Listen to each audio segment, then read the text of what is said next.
Well, hello, everybody. Welcome back to From Busy to Rich. It's good to see you again. And Wes, it's great to see you this morning. Justin, awesome to be with you again. Yeah, it's been a little while. I feel like since we've had this opportunity to have wonderful Bill in the background. So those of you who can't see him or hear him, he is there. And beautiful Bill, our beautiful Bill, not Trump's big beautiful Bill.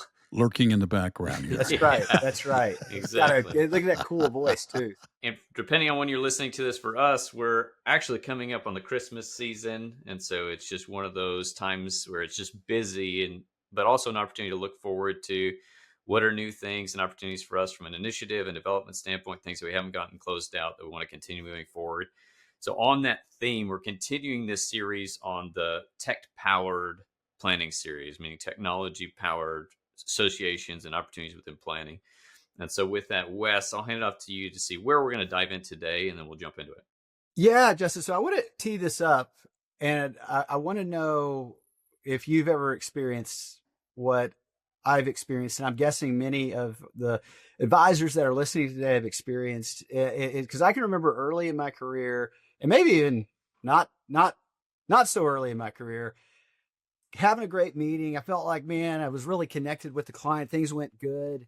And I walked out of that meeting, and I even felt like going in, I was pretty prepared to have it. And I walk out of that meeting, and on my drive home, or I turn off, in our case, I turned off the camera, shut off the Zoom. And then I went back to notes, and thought more about the conversation. And I'm like, man, I know we talked about a lot of stuff, but I forgot about mentioning this tax idea that I know would have saved them $40,000, or boy, they were way out of balance in their variable fix. We needed to grab some of that variable and put it inside of a nice life insurance contract, or we need to push some in, or man, they're not up to date on their wills and trust, or I forgot about that key man policy we were going to discuss. And I walk out going, whoa, what did I actually get done then? And I don't know. Have you ever had that feeling walking out of a meeting? Oh, yeah, of course. I think anyone has. You try to do the best you can, but especially in a season like right now, end of year, things are coming rapid fire. You think you've captured it all, and then afterwards you remember, like, oh, I forgot that we were going to talk about this, or I remember some of that conversation from 6 months ago. Because depending on with our clientele and the makeup of mostly business owners, people are busy. Totally. There's no shortage of stuff to do and things to go after. That's a big part of our core values and mantra of who we are from our big picture win. Yeah. To that point is essentially the how do we not lose that, because it's frustrating when you do that. Oh, totally. And I'm just, for our audience here, I mean, think about this, everybody. I wonder if you've experienced something similar, right? I know you have, right? But think about the times that you walked out of a meeting knowing you served the client well in some ways, right? In the moment, you were super connected. The conversation went well. They liked the conversation. You liked it. And later you realize, man, there was a big opportunity I missed in that discussion. And then you got to think about how to get them back on the phone, and maybe have 3 meetings that you should have done in one. And it's not because you didn't know your stuff, right? It's because you weren't using your mental energy to recall. You weren't using it to recall ideas. Instead of, you were using it to connect with the person in front of you. And I mean, I think that's great. That's what makes us great advisors, that capacity to connect with people and really move them. But ultimately, if things don't get done, and I'm talking about the critical things. In fact, one of our business partners, Justin Gordon, he often describes himself in his early life as a professional visitor. He said, I was great at having meetings. People always wanted to book them with me. I'd have them, and everybody felt good about the meeting. And then I'd get back and they're like, great, what actually got done? Like, what are they moving forward with? And he's, oh, I didn't get to that. Oh, I know I should have talked about that, or I wasn't clear on things. And I think everybody in some level deals with this problem. And here's the thing, it gets worse as you grow. Because when you had 20 clients, you could keep up with most of the things in your head. And then you move to 50 and 100 and maybe 200. And depending on how you do your business, maybe even more than that. And each business had its own situation. Each owner, they had different tax considerations. Their estate plans and family dynamics were very different. The complexities of some of them were like outpaced your memory, basically, because you were trying to keep it in your head. And something has to give. So here's my questions is like, what do we do? Because here's what most advisors either accept that they're going to miss things and lose and miss out on things in that meeting. And as a result, what do they have to do? Have more meetings and maybe even not get the thing done with clients that are actually mission critical to the core value that you bring. Or, and I've seen this too, Justin, and we often have battled this in even our organization. They over systematize and lose the human connection. And I think there is a third option. And this is really where I want to spend our time today is what if there's a way to capture all the thinking before the meeting so that during the meeting, your brain is freed up to do what it does best. And that's connect, listen, advise, create value, but then have tangible things that you walk away out of that meeting with that are getting done, that actually drive the economic engine as well for you. Because oftentimes we've seen advisors that they have a lot of meetings. Activity is not an issue, but it's productivity is the issue, because what they do in that meeting does not lead to the big three economic drivers, which we talk about all the time. Fees that they're charging for annual retainers, the assets that they're managing, or commissionable-based products that need to be placed. It doesn't lead to that. It's just you're very busy, but are you actually productive?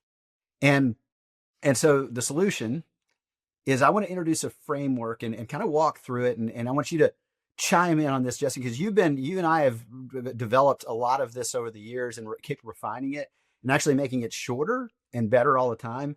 But it's been a game changer for us, guys. And so this is where what I call it, and maybe there's a better name. We always take the recommendations here. So if you're listening and you want to shoot us some, that's great. We call it the agenda and master plan template. And I want to be clear about something. This is not a document that you're going to show the client. Okay. It's not a form you fill out together. It's your thinking space. Okay. A living document that captures everything you know about this client's story, organized around the big ideas of the life they're living, the unlived life within them. And then what of the three big pillars, and I want to talk about those again, are you doing in these areas? What are they doing now, and what are you doing about it? And these are things sometimes you're not ready to talk to the client about. But if you were to sit back and really look at this client's story, because again, we say it all the time, every single client, every single person on the planet, they've got two lives, the life they're living and the unlived life within them. And between those two stands resistance. And it's how we are able to continually keep those two things in front of them, the life that they're currently living, the unlived life within them, that we can then determine what the resistance is, and also how do we dance with it to accelerate their ability to bridge that gap and move to their next big jump. And so the framework that we organize in this master plan in these core areas is really mapped out between these 2 points, the life they're living, unlived life within them. And it involves this. It's optimizing the family income. It's accelerate business value and family bank velocity. And then the third one is enrich family legacy. So let me walk you through each one. So when I talk about optimize family income, how are they creating income and where's it going? And then healthy income number. So think about this. It contains their healthy income number versus their current income. Their current income sources could be W-2, maybe 1099, maybe even if they're a business owner, they can have a variety of different ways they're drawing income and getting paid, distributions and owner salaries and things like that. And future income sources. What in the future is built into their life? Most people, Social Security, if it's still around, right? It will be there. Maybe they have a pension. Maybe they have a guaranteed lifetime income annuity that's going to be paid to them. Maybe a big part of their future income is going to be generated from a portfolio that they're in their family bank that they're growing. And maybe a big part of that contribution is going to come from the business itself that they're running. So what are the future incomes out there? And then it gets fun, because then we can start thinking about all the tax strategies and things that are going to apply to this specific client. And as you know, and we keep a list of them, Justin, and we've talked about this before, but there's hundreds of thousands of strategies out there. And so we keep a list to go, what applies. So it helps you to think through that. So before I move on to the second one, I want to ask you just any thoughts you have on that first pillar that is on our master plan for every client that gets customized? Yeah, I think something that's universal to the entire master plan, and just in general, the point that this is bringing up is so much of our conversation and interaction with clients is more than just numbers and stuff. It is hopes, dreams, memories, challenges. And I think a huge part that's lost in financial plans that we put together and things like that, because it's a document that's fulfillment from a compliance standpoint. It outlines some projections based off of current situations, right? Like, it's good. But as we talked about before, when we leveraged that quote of the sake of like the plan is just proof that the planning process took place. There were variables that went into the inputs. Yeah. It making sure that you capture those variables.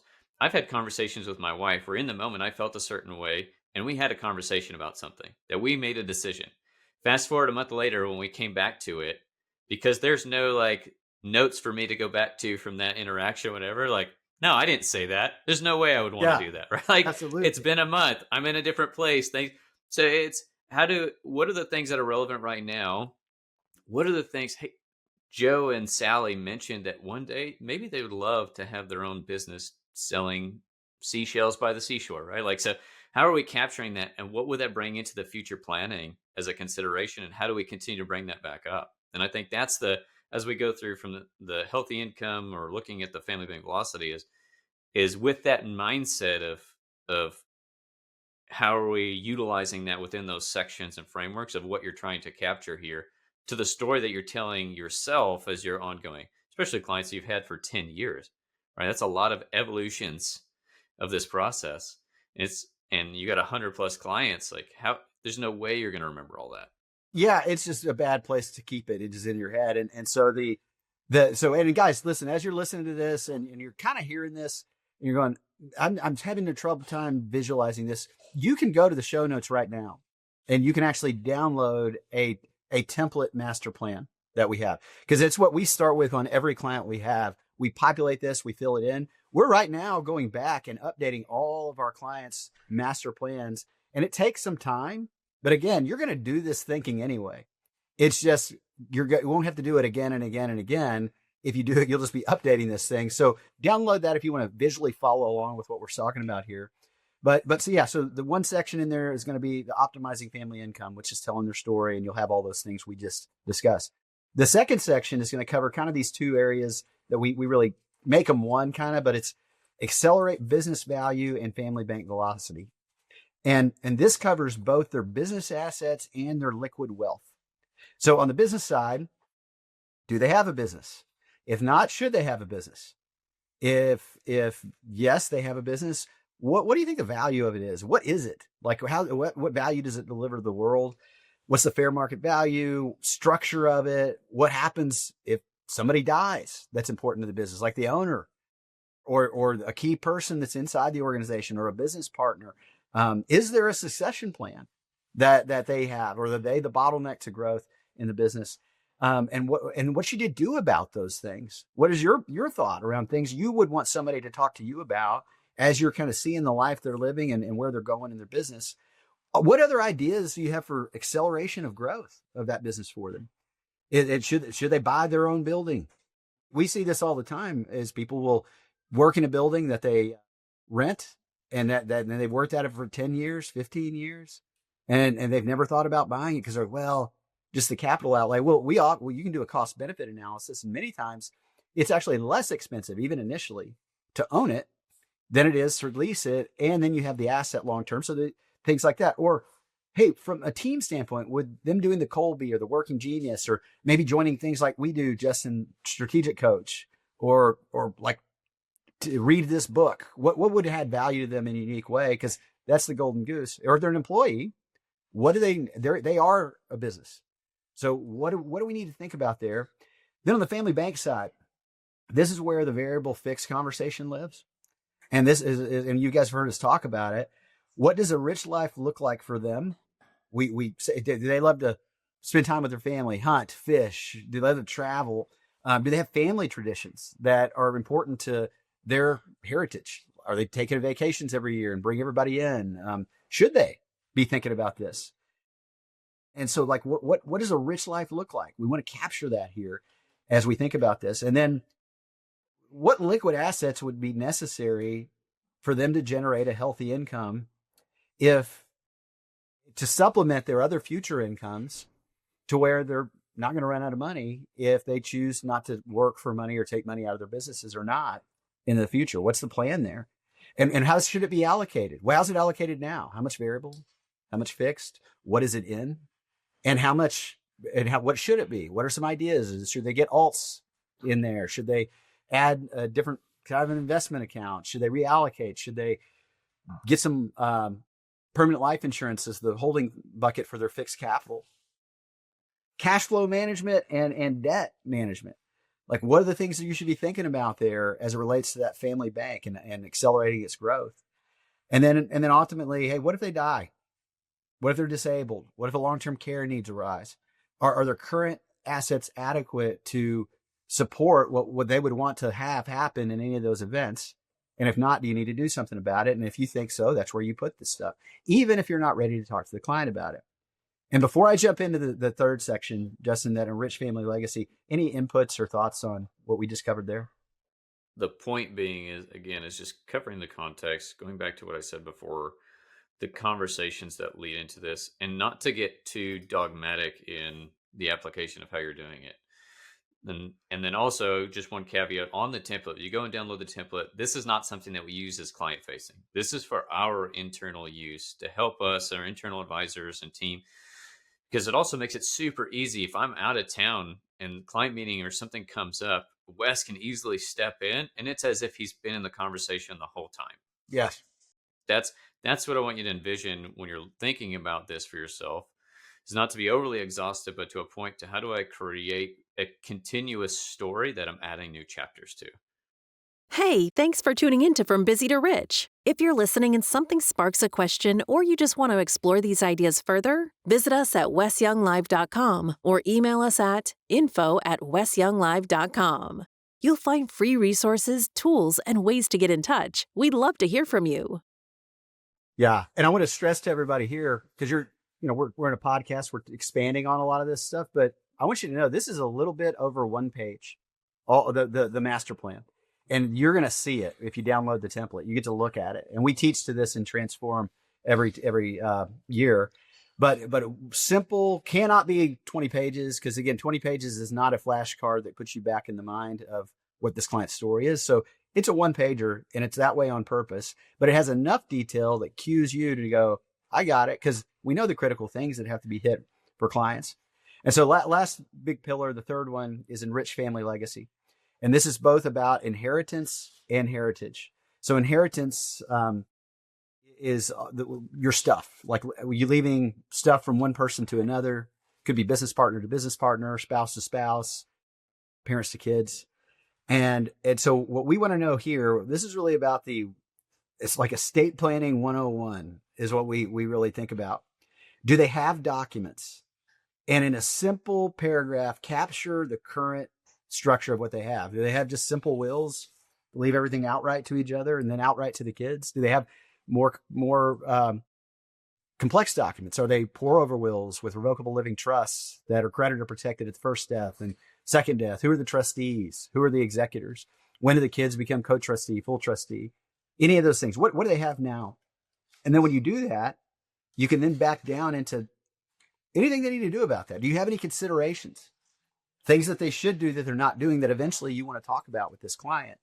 And not all in one meeting. You can't get this all done in one meeting, but it's like for you, again, to know the whole story. So you're not having to go back and make it up over and over again. Then as you think about heritage, are they doing anything that's really in it? Because heritage is fun. Oftentimes inheritance planning is not fun, because it's like, hey, when you die, what do you want to have happen to your stuff? And how structured do you want it to be? But heritage planning is what you do while you're alive, because everybody leaves a heritage. Some people leave it by design, and some people leave it by default. And so there's things we do, like the legacy letter. And you can go to legacyletter.com and you can see that company. They do a wonderful job on that. He's actually going to be on our podcast in maybe even next week, I think it is. And where it structures the ability for you to write a quick letter that you give to people, let's say your kids, while you're alive. and it prompts you the questions to answer. It makes it so easy. If all you do is put one answer to every question, it also has AI that you can turn on that allows it to like make it a little nicer and freshen it up. So we'll reference that in the show notes as well. Um, and then and then maybe a family constitution where it's like, what's our family all about? That's going to not be a legal document. It's going to be a preamble to our legal documents. It's like, if I could go back and tell myself 10 years ago, man, hold on to these things. These are the things that really move the needle, add value. These are the things that are going to help you long term, and the struggles I've had and the things I've had to overcome, because you will struggle. You will have to overcome things if you're going to do great things. It is the very thought, it's the vision, values that helps you and create the inheritance in the first place. And it will allow them the ability to sustain, grow, and expand that inheritance if they continue to take these things on.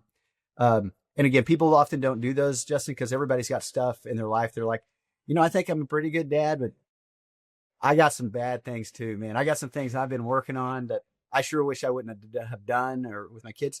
They need to hear about that too, because guess what? They won't be a perfect dad or a perfect mom. So having these things, we see it's immensely, but this is where you talk about what do we want to do with this client? And you have this on the document. And then the last one we have on there is just, do they have a large estate? Do they have a estate tax problem, or will they soon? And do we need to talk about estate tax planning and more sophistication around that at some point? So key insight is the same template for every client. The content's customized. And this means you're not reinventing the wheel each time. Okay. You're not going, what do we do here? It's like a list of, okay, here's what fits in there for this guy or this guy or this guy.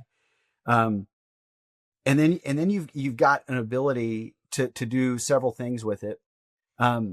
Principle behind this though, and I'd love your thoughts on this, because we always work on this, guys, in all areas of organization. David Allen wrote an incredible book many years ago. I think it's been refreshed since he originally wrote it, but called Getting Things Done. And so we will actually reference that in the show notes as well.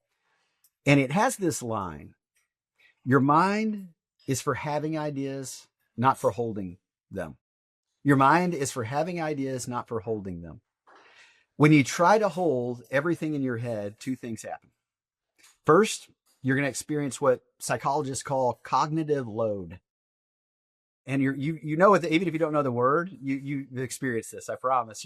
Your working memory has limited capacity. That's just true of all of us.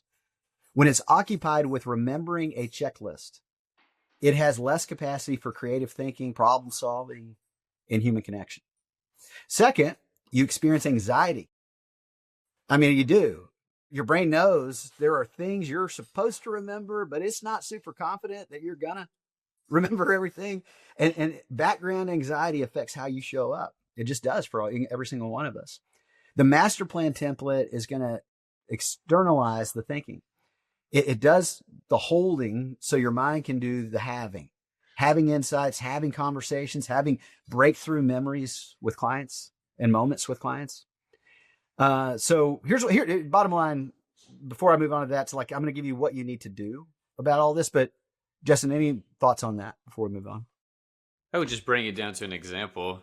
There's been plenty of times in my life, and I'm sure if you've been an advisor for more than a day, to where you couldn't sleep. You were thinking about all the things you still needed to get done and the things that you forgot about or that you're worried about getting done. Like that's just a small example of having to carry stuff that you shouldn't be having to carry. Yeah. I know for me in those moments, if I at least get up really quick, we use a sauna, and I quickly throw in those tasks for me to circle back to them, all of a sudden I can sleep like a baby.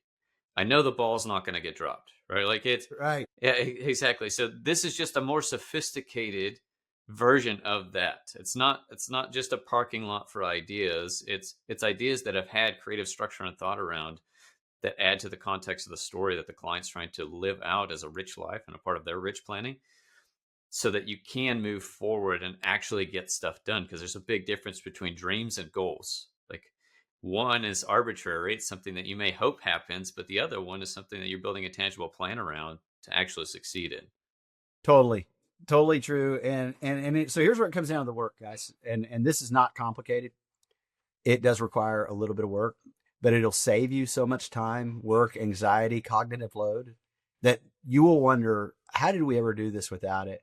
is you need to start creating a master plan. Take our template, download that template, and then the next meetings you have prior to that meeting, work through that template. And because again, you're going to do this thinking anyway. It's just you're going to do it better if you've given it forethought.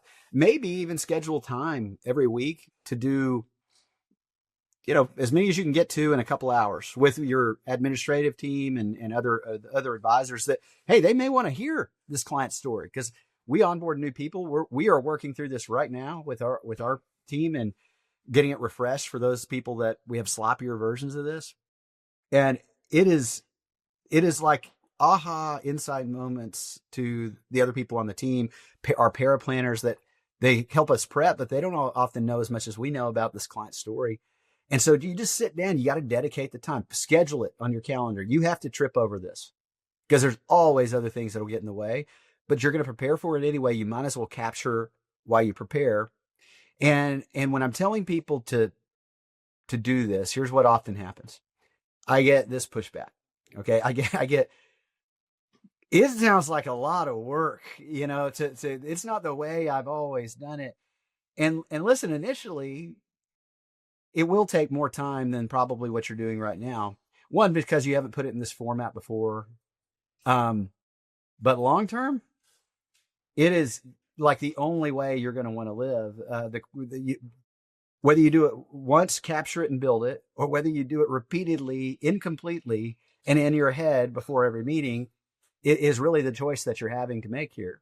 So that's all you have to do. Schedule time every week to where you're going to be meeting with clients anyway. Put this on the calendar, go through those things. And then schedule time to do extra ones with either upcoming meetings or people you're going to be meeting with throughout the year to really capture their story. And here's a little tip and trick. You can go back and listen to the episode we did on the Mind Vault method. Once you have this master plan, have it up on the screen. And when it's fresh, before you file it in the client file, record yourself on a Loom video, talking through that master plan.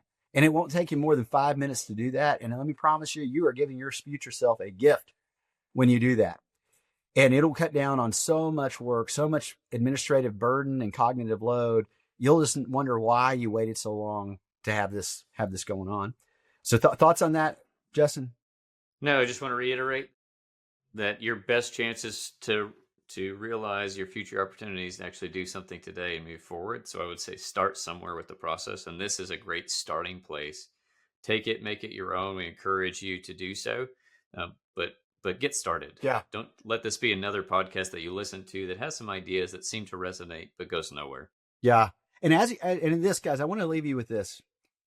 As you're doing this, as you are like going through this, just to give you a little boost to energy, I want you to imagine that either you're a paraplanner helping your advisor prepare, or you're a advisor doing the preparation, and there's 12 meetings next week and you feel heavy, right? Then this week you're doing what you can to prepare. I want you to imagine the difference of what if you could go in and see the master plan before you started preparing. What if, even better, you could go in and watch yourself or your advisor walking through that master plan, and your mind is instantly back in that client. And then you do the things you need. The advisor is going to want to show stuff or whatever. We got templates connected to this master plan for each meeting type that we have. So you can borrow those as well.